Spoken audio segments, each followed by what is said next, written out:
Oh sweet, the director's cut.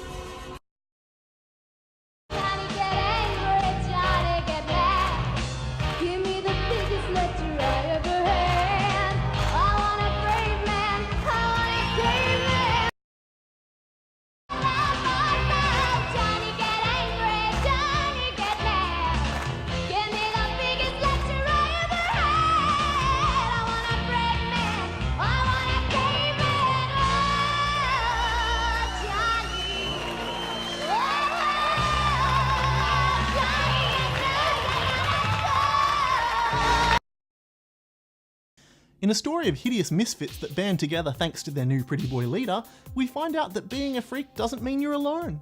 No, it's not the new season of Glee, it's Clive Barker's 1990 sophomore film, Nightbreed.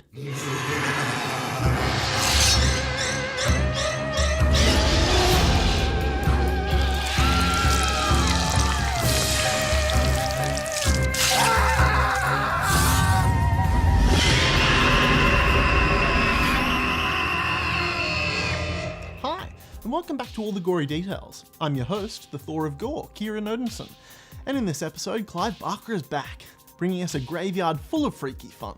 So if you haven't seen Nightbreed yet, spoiler alert, watch it first and come back for some freaky fun times.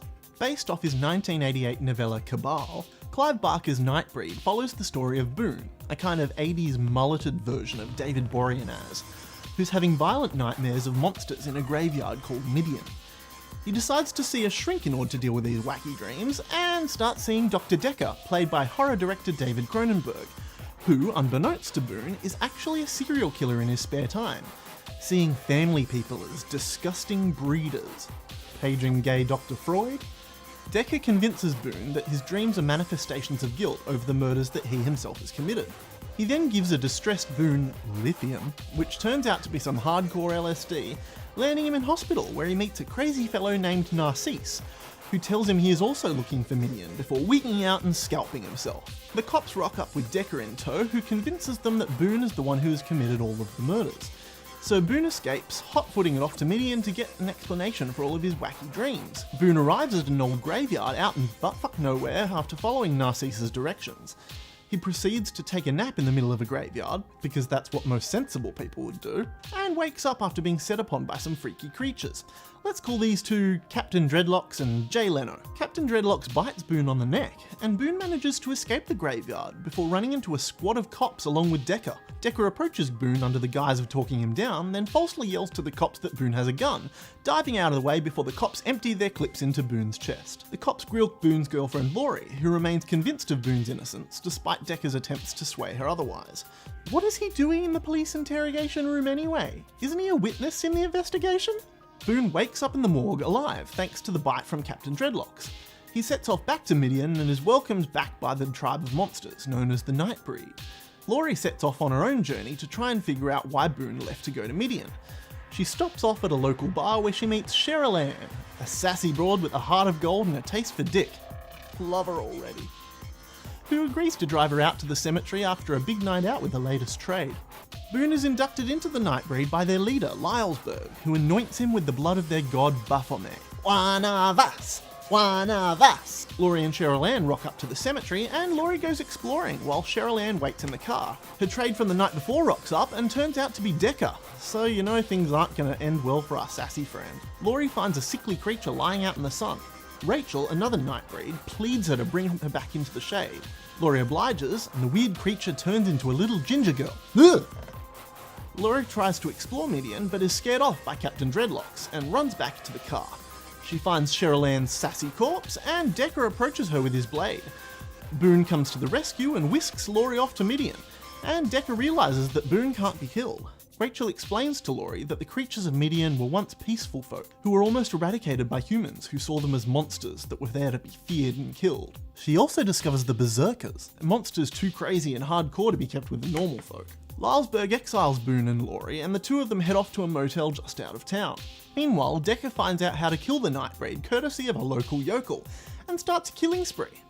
Boone and Laurie discover that Decker has killed all the residents of their motel, and unable to control his new bloodlust, Boone transforms and starts drinking their blood, just in time for the cops to show up and draw the conclusion that it was Boone that killed everyone. Decker whips the cops up into a frenzy and they form a small army, complete with crazy drunken preacher, and prepare to march on Midian. The cops drag out our favourite Boston Terrier owner, Onaka, where he disintegrates in the sunlight. As if that wasn't enough, they load Midian with TNT and blow the shit out of it. Narcisse and Rachel help Laurie to bust Boone out of the joint using guns and smoky naked powers. Tits! And they return to Midian to warn the Nightbreed of the impending attack. The battle suffers casualties on both sides, human and Nightbreed alike. But the Nightbreed fight back using their super cool powers, such as beer gut tentacles, titty spikes, flying crabs, super dreads.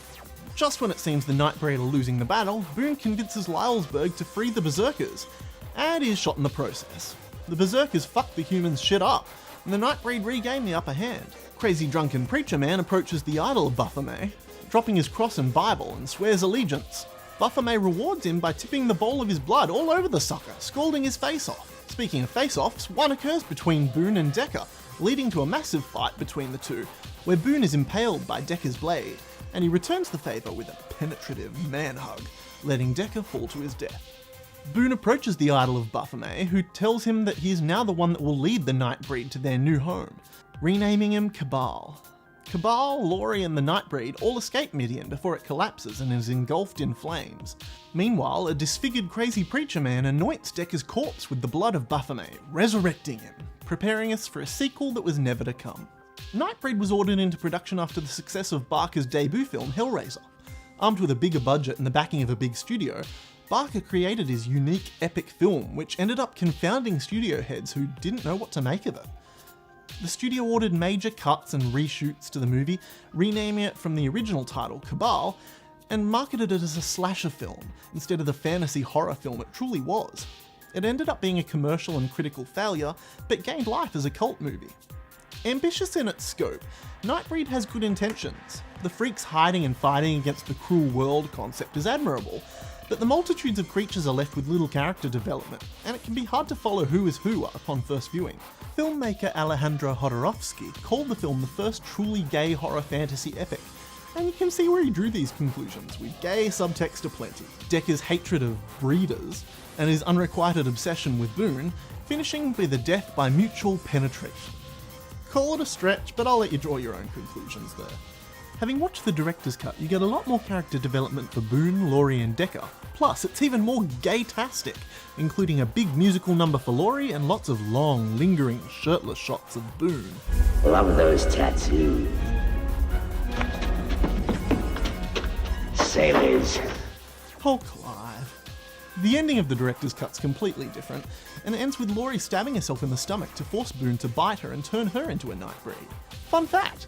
Those with a keen eye will notice several actors who've worked with Barker in his previous film Hellraiser, including Oliver Parker, who plays Captain Dreadlocks, as well as Simon Bamford, aka Butterball, who plays Onaka, Nicholas Vince, aka the Chatterer, who plays Jay Leno, and the one and only Doug Bradley, playing the part of Lylesburg. Nightbreed's a well-intentioned film that ends up confused due to the many cuts imposed by the studio. It's often confusing when watched for the first time, but the monsters grow on you after a couple of viewings, and you wish you had more time to flesh things out a little bit more. For those who missed my episodes on Hellraiser Parts 1 and 2, click here and here. And if you'd like to subscribe to all the gory details, click here. Don't forget to like this video and share to your friends. Thanks again, gore whores. See you next time.